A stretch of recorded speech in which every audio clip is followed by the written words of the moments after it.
Hi, you're with Chris Hancock, and today we are looking at groove templates within Ableton, how to map them and how to implement them on your tracks. Okay, so here is our reference.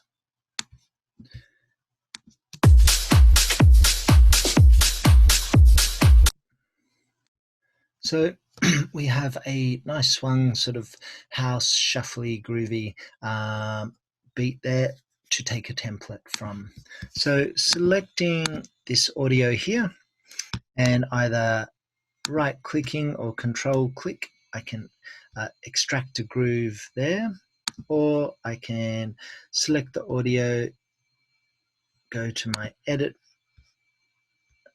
column and menu and extract a groove here. So I'll do the latter, and as it processes, I'll just mention that templates we'll be looking at today can be implemented on both audio and MIDI.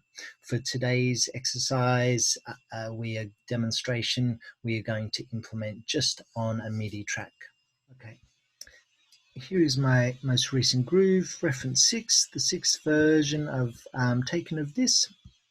Okay, if I want to save this groove as I'm collecting grooves from reference material, I can click save and it will throw it into my user library under grooves, and you can name it whatever you would like. I've previously extracted this groove and called it House Swung 2, so I'm just going to actually control click and delete that.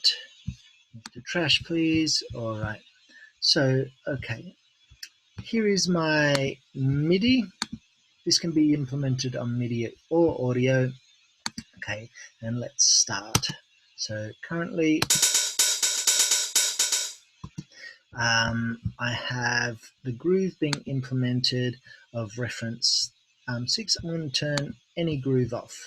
Okay, so currently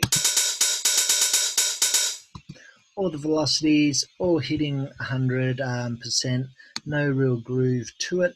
I am going to choose my House Groove 2, which was a template taken off this earlier, House Groove 2, and just by simply selecting it, you can hear that the velocities are automatically being changed. I'll turn that off. So that compared to House Swung 2, you can already hear those starting to be implemented. Okay, now we have some options along here. So our base is the resolution at which we are analyzing this template. So as a general rule, we want it at a minimal subdivision so we can pick up all the minutiae of the groove. For this particular swung one, I'm finding that a swung bass is working better.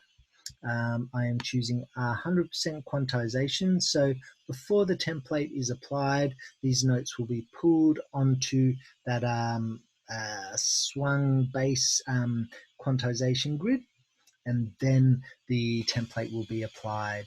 The groove template, I am applying 100% quantization to the template, so that will affect the timing of the particular notes, and I am affecting 100% the velocity. So if we look at the original information such as this hat here being played a lot quieter than this hat here, that will hopefully be implemented due to this velocity being at 100%. Further, this variable here being timing, hopefully this note will align with this here. Okay, so let's have a look. Currently, just by selecting that House Swung beat template, that will already be affecting the audio. You can hear that. Let me just play. Okay, if I choose none for my groove,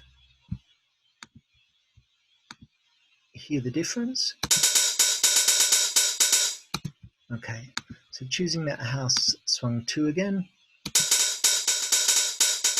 Okay, so it's making a huge difference. Let's actually see what's happening.